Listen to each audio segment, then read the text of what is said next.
Bonjour tout le monde et bienvenue dans cette vidéo. Alors aujourd'hui je suis avec Chloé dans un petit champ tranquillou avec du soleil. Et du coup tu vas nous parler de ton voyage en Islande. C'est ça, tout à fait. Mon voyage en Islande que j'ai fait en août 2017. Raconte-nous un petit peu le trajet, le trip, comment ça s'est passé. J'étais avec ma copine Roxane, coucou Roxane, une amie avec qui j'ai l'habitude de voyager. Ça faisait longtemps qu'on voulait partir un truc un peu plus exotique que le reste des pays européens. Donc du coup on a décidé d'aller en Islande, sauf qu'on a organisé un petit peu ce voyage plus ou moins à la va-vite on va dire.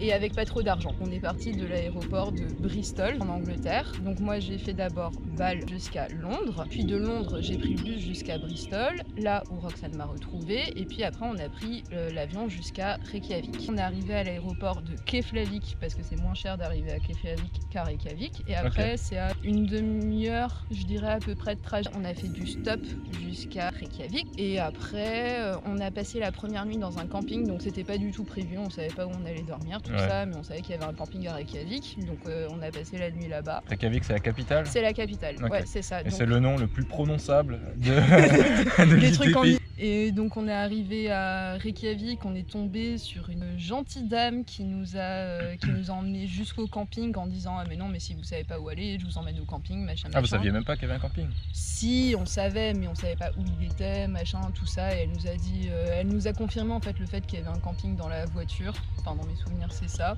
Okay. Et genre, dans la voiture aussi, je me souviens qu'elle nous a donné quelques petits tips parce que juste avant de faire du stop, en gros, on s'est dit, on avait la dalle, tu vois, donc on s'est dit, on trouve un magasin. On s'était quand même un peu renseigné sur internet parce qu'on savait que l'Islande c'était un pays quand même extrêmement cher. Ouais, je vais te poser la question. Ouais, voilà, c'est ça. Donc on s'était un peu renseigné sur internet et on a trouvé la liste des magasins les moins chers. On va dire qu'on est tombé sur l'équivalent Lidl. C'est plus cher que la France du coup? Ouais, non, c'est hors de prix ça par contre. En même temps c'est paumé là-haut, faut tout mais ramener. C'est exactement ça. Faut tout ramener par avion ou bateau, je sais pas trop. C'est exactement ça, c'est vraiment, pour donner une fourchette de prix, les 10 tranches de fromage, l'équivalent de 15 balles quoi. Ah ouais, ok. Et vous y étiez combien de temps en fait?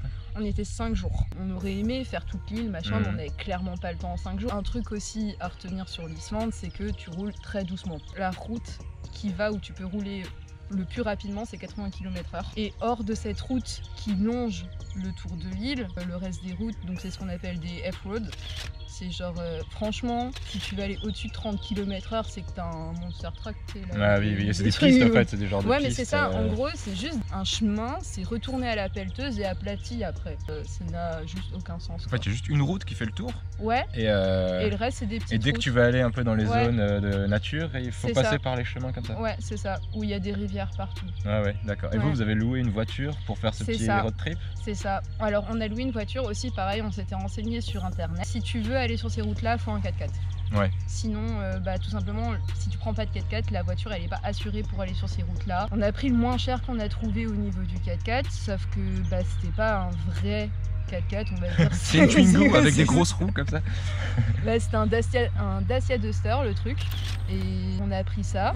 Sauf que nous, on s'attendait à ce que ça soit bon, ce que ça soit un 4x4. Ouais, ils te le louent pour faire ça. Ouais, mais c'est ça, sur le site internet et même sur la voiture, genre c'était marqué sur la boîte à gants, il y avait marqué F-Road Available. Ok. Donc tu peux aller sur les petites routes machin. Okay. Sauf que sur toutes les F-Road, il y a des rivières. Et dame, un des premiers trucs qu'elle nous a dit, c'est ne pas aller dans les rivières avec cette voiture parce que ça passe pas. Mais si sur toutes les F-Road il y a des rivières, comment tu fais? Ah oui, tu vois, mais c'est ça. Ouais. Mais c'est ce qu'on a fait le premier jour. On est parti et toute la première journée, à chaque fois qu'il y avait une rivière, on rebroussait chemin. Et au bout d'un moment, on s'est dit non, mais c'est juste plus possible en fait. Tu peux parce rien que visiter, c'est ça, et on pouvait rien faire parce que à part rouler dans les petits bleds qui étaient sur la grande route, on pouvait rien faire quoi. On arrivait devant la rivière et on jetait un caillou dedans pour voir à quelle profondeur c'était. Tu te retrouves soit avec des flaques ou même une Twingo ça passerait, soit tu te retrouves avec des trucs avec de l'eau jusqu'aux fenêtres. Genre absolument toute la voiture à l'intérieur de la flotte quoi. Ouais. Faut prendre de l'élan. On a fini par traverser une première rivière, puis une deuxième, et en tout j'ai pas compté, mais on a dû traverser une vingtaine de rivières.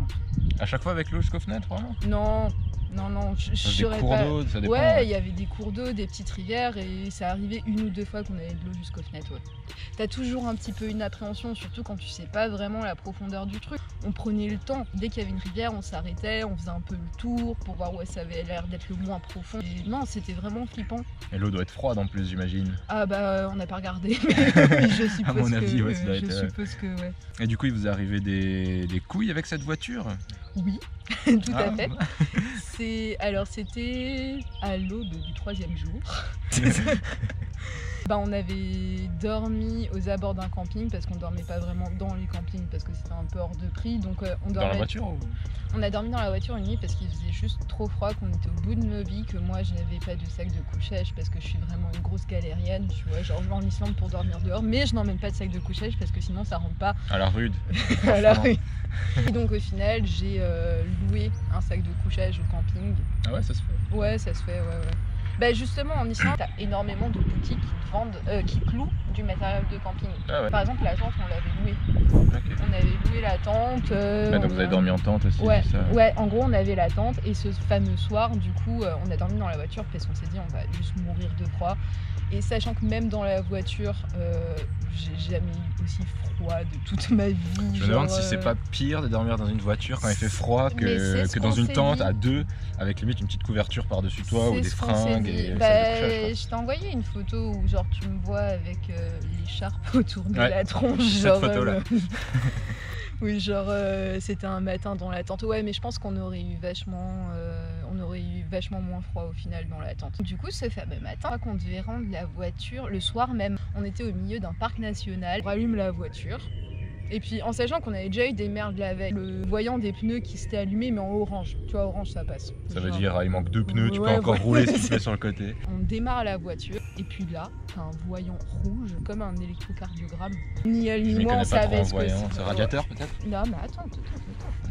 Parce que nous non plus on savait pas. Donc on prend le petit livre et il y avait marqué, je me souviens plus ce que c'est, mais je te jure qu'il y avait marqué Stop the machine and never restart again. Genre un truc, il y avait marqué coupe le moteur et l'allume plus. Oh, putain, Genre au milieu d'un parc naturel, ouais, mais c'est ça, il n'y a rien autour quoi. C'est ça, absolument rien. C'est le désert en fait, l'Islande, c'est vrai qu'il n'y a pas. Mais c'est ça, il n'y avait rien, il y avait juste rien, on était au milieu d'un parc naturel et en plus c'était sur ces routes où tu dois rouler à 10-20 km/h. On savait qu'on avait 10 rivières dans le cul derrière de la veille. Ah oui, que tu devais retraverser pour repartir sur la fameuse route qui te ramène à Reykjavik. Pas normal, on appelle l'agence de location, on appelle les mécaniciens, ils nous donnent le numéro, on appelle les mécaniciens et ils nous disent on vous rappelle dans 10 minutes. 1h30 plus tard, et il y a plein de gens qui se sont arrêtés. Est-ce qu'il y a du réseau? Ouais, on a eu de la chance. Il y avait plein d'endroits où on n'avait pas de réseau en fait. Et là, on a juste eu une chance de ouf malade. Et à un moment, on est tombé sur une voiture qui s'est arrêtée. Genre, le mec, il nous a du coup ouvert le capot. Il a regardé, il a fait « Ah putain, ça devait... » Parce qu'en fait, dans le capot, c'était plein de boue, tu vois. Et tout ce qu'on savait, c'était que c'était pas... À cause des rivières? Oui, les mécaniciens, ils nous ont rappelé au bout d'1h30.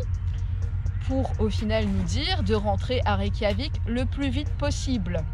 Sans redémarrer la voiture again. Okay. Non mais ils nous ont dit de retourner à Reykjavik le plus vite possible, sauf qu'on était à 150 bornes et qu'on était au milieu d'un parc naturel où tu roules à 10 km/h. On est arrivé vers 15h, franchement ça va, on a mis 5 heures du coup à faire 150 km. C'est bien pour l'Islande, franchement c'est bien. La meuf forcément elle veut voir tu vois le voyant machin, donc là elle allume la voiture et elle se met à faire... le tour du pâté de maison et genre elle nous dit il y a rien et là on était là non mais non c'est juste pas possible tu vois, on lui dit de continuer et là elle regarde, elle voit ah oui il y a le voyant, mais en fait c'est le truc électronique, donc c'est le truc général en fait de la voiture, c'est le truc qui relie, qui fait que tous les trucs sont reliés entre eux en gros et donc c'était grave la merde quand même. Elle a dit non mais ça doit être un faux contact, donc en gros tout ce délire pour rien. Mais pourtant c'était une voiture et ils vous avaient dit de pas traverser les rivières, donc c'est peut-être qu'il y a de l'électronique à l'intérieur qui s'est fait bousiller. Tu dis pas que c'est ok pour ces routes là, si sur toutes ces routes il y a des rivières et que... Du coup faut quoi? Faut des véhicules, des gros 4x4 en fait? Ouais c'est ça en gros, mais il y a un mec qui nous a expliqué dans un camping pourquoi ça buguait. En gros il nous a dit que le problème de la Dacia Duster c'est que c'est court sur pattes. Donc en gros quand tu rentres dans la rivière il y a moins que le truc qui colle, tu sais, il faut des... Enfin qui colle. Qui reste bloqué dans les cailloux, c'est ça. Quoi. Et que surtout le pare-choc avant il cogne contre le bout parce que c'est bas quoi, alors qu'en vrai il faudrait des voitures avec des gros pneus pour pouvoir. Mais on en a vu passer des trucs avec des pneus qui faisaient nos tailles, tu sais, genre vraiment oui, c'est. oui. C'est plus cher à la location, je pense. Oui, quand non, tu viens c'est- pour ouais, quelques jours, ouais, une ouais, semaine c'est- ou deux. C'est du genre 1000 € la journée, tu vois. Ces Ah ouais trucs-là. Ouais, ouais, Ça franchement, c'est super cher. Et votre véhicule, vous l'avez loué combien pour 5 jours? À la louche? À la louche, on devait être dans les 300-400 €. Ah oui, quand même. Donc en fait, Ouais. si tu viens là-bas et que tu veux un peu voyager, découvrir des spots, Mm. il faut vraiment louer un véhicule. Ouais. En fait, en Islande, ça marche le stop, genre vraiment, tu sais. Enfin, t'as une route, Ouais, c'est ça. donc. Ouais, mais c'est ça. Tu peux facilement ouais. te faire prendre en stop. Il y a des bus, parce que les bus traversent les rivières, eux. Ah ouais. Genre, tu croises des bus sur des falaises. Les bus de l'extrême là. Ouais, non, mais t'as souvent, tu sais, des espèces de falaises comme ça où vraiment il n'y a pas de barrière, il n'y a rien en Ouais, dessous. À la Bah limite. non, ça sert à rien les Ouais. barrières.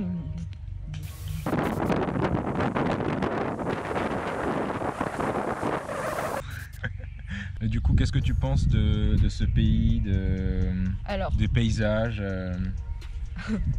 franchement, c'est les plus beaux trucs que j'avais jamais vus dans ma vie. Quand tu regardes un paysage et que t'as les larmes qui te montent aux yeux, c'était juste mais complètement oufissime. Genre, Ça fait un peu haute planète avec Mais des c'est genres de ça. volcans ou de geysers. c'est ou exactement ça, les volcans, les geysers, et puis t'as ce sable noir un peu partout. Genre, t'as vraiment l'impression d'être sur une autre planète.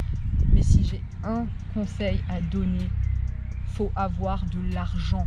Mais il faut vraiment. Non, mais moi c'était n'importe quoi. Genre, j'aurais pu mourir 1000 fois, tout ça parce que j'avais pas de sous. Il y a tout qui est cher là. Louer un sac de couchage c'est cher, louer une tente c'est cher. Si t'as le moindre problème, tu dois appeler les mécaniciens, ça va te coûter un bras. Faut y aller avec quand même un petit budget. J'avais pour les 5 jours, sans compter l'avion, j'étais avec 200 balles.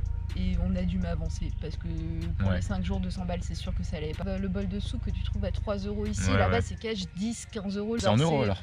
Non, c'est les couronnes islandaises, mais Ah c'est ouais. l'équivalent. Au niveau des magasins, le magasin ça s'appelle Bonus. Alors il y a un petit cochon sur le sachet et c'est comme ça que tu reconnais les touristes en Islande parce qu'ils ont tous un sachet Bonus à la main avec le petit cochon dessus. Ah ouais? Parce que tous les touristes vont là-bas parce que c'est le moins cher. tu vois. D'accord, ok. Si vous voulez rien qu'une bière, dans le premier magasin qu'on a fait 3 fois le tour du magasin pour trouver de la bière jusqu'à ce que la première dame qui nous prenait en stop nous a dit ici la bière ça n'existe pas dans les magasins, il y a beaucoup de pays où c'est comme ça, tu sais t'as pas d'alcool dans les magasins d'alimentation et c'est des trucs à part.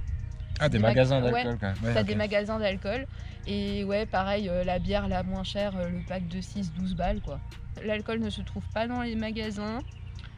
Prévoir un petit peu son itinéraire aussi, savoir où il y a les stations essence, soit avoir une tente, soit vraiment prévoir un peu, savoir où il y a des endroits où dormir. Eh ben, je te remercie Chloé, Eh ça ben, fait de plaisir. rien. De ce Moi petit aussi. retour d'expérience et Moi des aussi, ça petites m'a fait galères. plaisir, ouais. C'est cool. Merci beaucoup. Il y a pas Coupé. de quoi.